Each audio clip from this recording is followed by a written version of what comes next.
عزیزان محترم، اب دیکھیں، آپ نے یہ مثال سنی ہوگی یقیناً، مشہور و معروف ہے کہ ایک قبر سے قیامت کے دن 70 مردے اٹھائے جائیں گے۔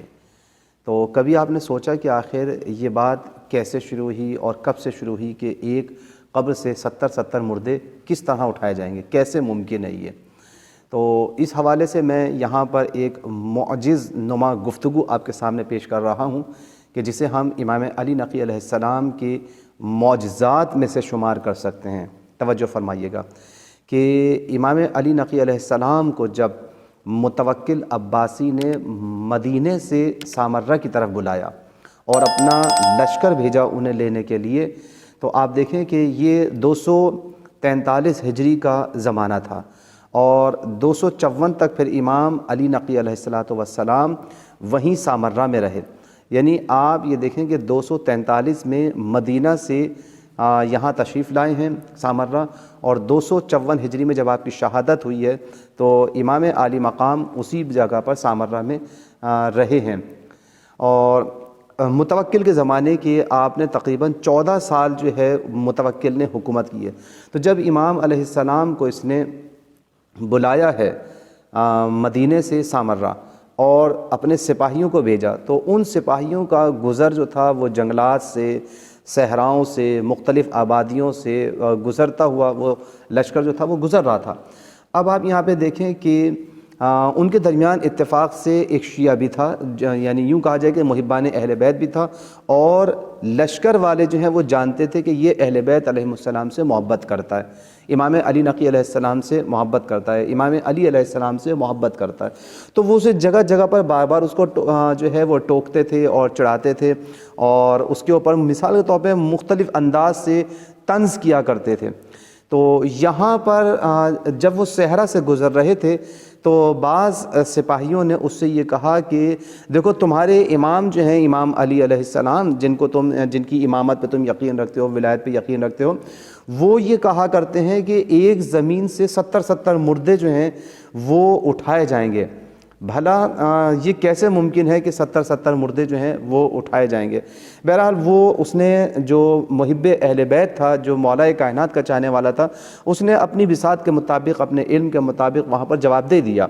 اور خاموش ہو گیا کہ میں اس سے زیادہ تو تفصیل میں نہیں بیان کر سکتا ہوں، نہ مجھے معلوم ہے کہ یہ کس طریقے سے ممکن ہوگا۔ میرے مولا نے جب کہا ہے تو یقیناً ایسا ہی ہوگا، یہ بات طے شدہ ہے۔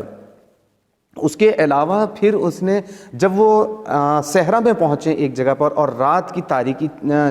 چھا گئی ہے، اندھیرا چھا گیا، تو طے یہ پایا کہ آج رات یہیں ٹھہرا جائے۔ تو وہ رات کو جب وہاں ٹھہر گئے اور یہ تھا کہ شب یہاں گزاری جائے گی اور صبح کو یہاں سے روانہ ہوں گے۔ تو اتنا لک و دک صحرا تھا اور گرمی شدید تھی،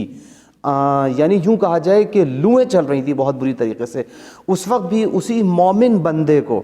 جو مولا کائنات کا چاہنے والا تھا، کسی نے ٹوکا اور کہا، جیسے دوست احباب کرتے ہیں حرکتیں، اور وہ اس کو چھیڑ بھی رہے تھے اور چڑھا رہے تھے۔ پھر دوبارہ انہیں یہ موقع ملا اور انہوں نے کہا کہ دیکھو،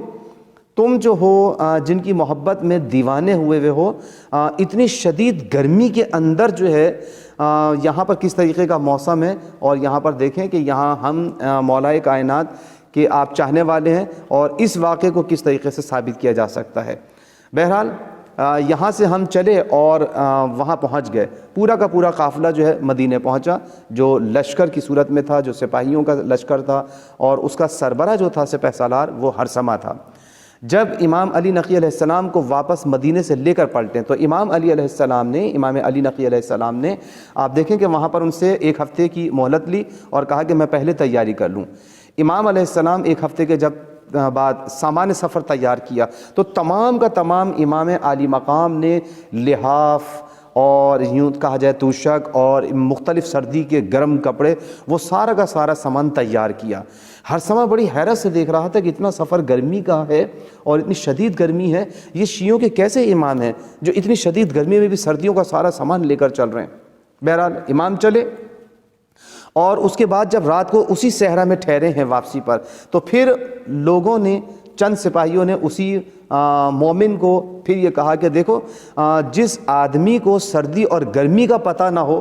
کہ سردی اور گرمی کے موسم کے حالات کا پتہ نہ ہو کہ اتنی شدید گرمی میں بھی اور اتنے لق و دق صحرا میں تمہارے امام جو ہے یہ سردی کا سامان لے کے چلے ہیں، لحاف لے کے چلے ہیں، کمبل لے کے چلے ہیں، اس ایک گرم کپڑے لے کے چلے ہیں، توشک لے کے چلے ہیں، کیا ضرورت تھی؟ تو جسے سردی اور گرمی کے موسم کا اندازہ نہ ہو، بھلا وہ کس طریقے سے امام ہو سکتا ہے؟ وہ دعویٰ امامت کر رہے ہیں، ایسے شخص کی تم امامت کو تسلیم کر رہے ہو۔ وہ چپ ہو گیا، کہا کہ میں نہیں جانتا کہ امام علیہ السلام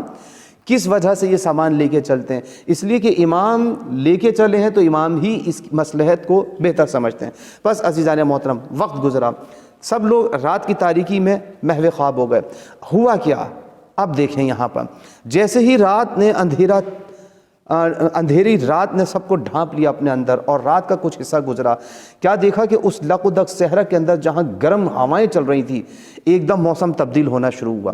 آندھیاں چلنا شروع ہو گئیں اور موسم میں تبدیلی پیدا ہوئی، ٹھنڈی ہوائیں چلنے لگی اور اتنی شدید بارش ہوئی ہے، اتنا ٹھنڈا موسم تبدیل ہو گیا، ایک دم موسم میں تبدیلی آ گئی ایک دم۔ حد یہ ہے کہ روایت یہ بتاتی ہے، تاریخ یہ بتاتی ہے کہ وہاں اولے پڑے ہیں باقاعدہ، اور اتنی سردی بڑھی ہے کہ لوگ سردی سے کپ کپانا شروع ہو گئے۔ اس وقت امام علیہ السلام نے اپنا سامان نکال کے ہرثمہ کے پاس بھجوایا اور کہا کہ یہ لو، اس سے استفادہ کرو۔ جب ہرثمہ نے اس سامان کو دیکھا تو بڑے تعجب کے ساتھ جو ہے وہ سوچنے لگا کہ ہم مدینے سے جب نکل رہے تھے اور امام علی نقی علیہ السلام کی سامان کو دیکھ رہے تھے تو تعجب کر رہے تھے کہ یہ کس طریقے سے ہو سکتا ہے، کہ یہ کیسے امام ہو سکتے ہیں کہ سردی کا سامان اتنا، اور لحاف اور کمبل اور یہ سب توشک اور یہ گرم کپڑے یہ لے کر چل رہے ہیں، یہ کس طریقے سے، حالانکہ اتنی گرمی ہے۔ لیکن آپ دیکھیں کہ ہم انہیں ایسا سمجھ رہے تھے، لیکن امام کی مصلحت واقعی امام جانتا ہے، تب اسے اس بات کا احساس ہوا۔ لیکن سردی بڑھتی چلی گئی اور رات کی تاریکی میں جب صبح نمودار ہوئی تو کیا دیکھا کہ بہت سارے لوگ، لشکر ہرثمہ کی متعدد افراد مر چکے تھے اور لاشوں کے ڈھیر لگ گئے۔ جب اس نے یہ منظر دیکھا تو بڑی حیرت ہوئی اسے، اور کہنے لگا کہ امام علی نقی علیہ السلام سے رجوع کیا، کہنے لگا کہ